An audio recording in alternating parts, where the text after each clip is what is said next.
war Christ Apostolic Church International nya Osborne say ejano what they told a mebuno no wanim say woma Kristo suno enedi ewo mu wa brabo bibia wo mu ye bia woma Kristo ni mu akotene ne no na bewie won mu ye ene Zamar Experience 2023 ase no de sansemi etudwa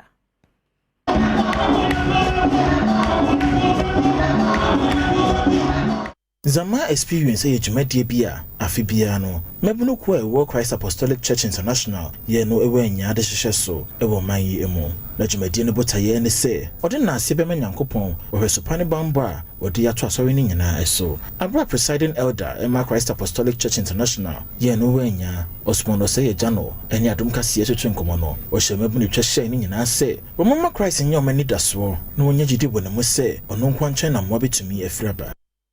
na baby aye keka kono Satan no ma ode chire wiase no aya akono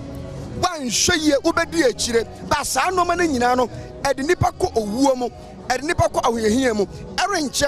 Yesu besane na ni onya mu na ba oba no emfa ho enfi a wadi emfa ho so de awote oba bebu wiase nyina aten bi nom cigarette nom ensan nom ma asem wode hu wremu a ese wo da ache na ebema daache bra onfafo nyina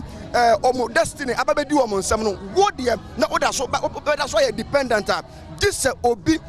to ni bottom yi bibi man sana wetumi a survive wo life a obabebo no emu eti besere wo wonfa wo ho nsi wo se afore a etiase